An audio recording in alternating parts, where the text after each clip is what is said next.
आइए कहानी को शुरू करते हैं। किसी नगर में एक बूढ़ा चोर रहता था। उसका एक लड़का भी था जिसकी उम्र लगभग 16 साल का था। चोर जब ज्यादा बूढ़ा हो गया तो वो अपने बेटे को चोरी की विद्या सिखाने लगा। कुछ ही दिनों में वह लड़का चोरी विद्या में प्रवीण हो गया। दोनों बाप बेटा आराम से जीवन जी रहे थे। एक दिन चोर ने अपने बेटे से कहा, देखो बेटा, साधु संतों की बात कभी नहीं सुननी चाहिए।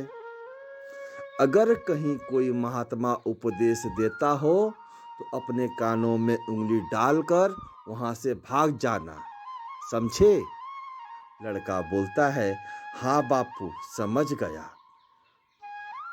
एक दिन लड़के ने सोचा, क्यों न आज राजा के घर पर ही हाथ साफ कर दूं। ऐसा सोचकर राजा के महल की तरफ निकल गया। थोड़ी दूर जाने के बाद उसने देखा कि रास्ते में बगल में कुछ लोग एकत्रित होकर खड़े हैं।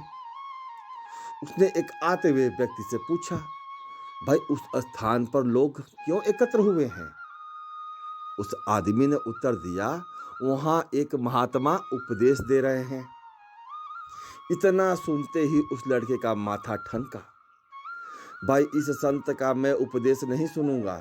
ऐसा सोचकर अपने कानों में उंगली डालकर वह वहां से भाग निकला। जैसे ही वह भीड़ के निकट पहुंचा, एक पत्थर से ठोकर लगी और वह गिर गया। उस समय महात्मा जी कह रहे थे, कभी झूठ नहीं बोलना चाहिए। जिसका नमक खाएं उसका कभी बुरा नहीं सोचना चाहिए। ऐसा करने वाले को भगवान सदा सुखी बनाए रखते हैं। ये दो बातें उसके कान में पड़ी। वह झटपट उठा और कान बंद कर राजा के महल की ओर चल दिया। वहां पहुंचकर जैसे ही अंदर जाना चाहा कि उसे वहां बैठे पहरेदार ने टोका, अरे, कहां जाते हो? तुम कौन हो? उसे महात्मा का उपदेश याद आया, झूठ नहीं बोलना चाहिए। चोर ने सोचा, आज सच ही बोलकर देखते हैं। उसने उत्तर दिया, मैं चोर हूं, चोरी करने जा रहा हूं। भाई, पहरेदार ने बोला, अच्छा जाओ। पहरेदार ने सोचा, राजमहल का नौकर होगा, मजाक कर रहा है। चोर सच बोलकर राजमहल में प्रवेश कर गया। एक कमरे में घुसा। वहां ढेर सारा पैसा तथा जेवर देख उसका मन खुशी से भर गया। एक थैले में सब धन भर लिया और दूसरे कमरे में घुसा। वहां रसोई घर था। अनेक प्रकार का भोजन वहां रखा था। वह खाने लगा। खाना खाने के बाद वह थैला उठाकर चलने लगा। तभी महात्मा का उपदेश याद आया, जिसका नमक खाओ उसका बुरा मत सोचो। उसने अपने मन से कहा, खाना खाया उसमें नमक भी था, इसका बुरा नहीं सोचना चाहिए। इतना सोचकर थैला वहीं रख दिया और वापस चल पड़ा। पहरेदार ने फिर पूछा, क्या हुआ, चोरी क्यों नहीं की? लड़के ने कहा, देखिए, जिसका नमक खाया है उसका बुरा नहीं सोचना चाहिए। मैंने राजा का नमक खाया है, इसलिए चोरी का माल नहीं लाया। वहीं रसोई घर में छोड़ आया हूं। इतना कहकर वहां से निकल पड़ा। उधर रसोइये ने शोर मचा दिया, पकड़ो पकड़ो, चोर भागा जा रहा है। पहरेदार ने चोर को पकड़कर दरबार में उपस्थित किया।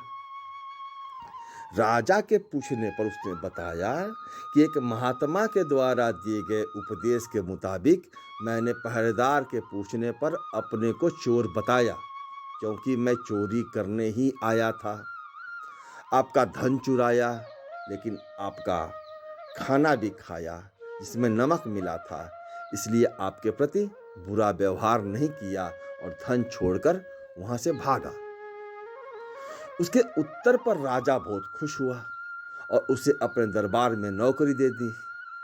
वह 2-4 दिन घर नहीं गया तो उसके बाप को चिंता हुई कि बेटा को लगता है पकड़ लिया है।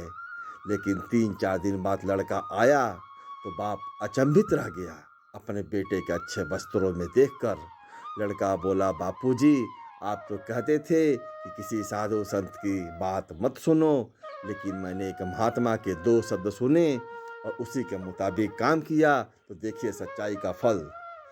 सच्चे संत की वाणी से अमृत बरसता है, आवश्यकता आचरण में उतारने की है। जय जय श्री राधे।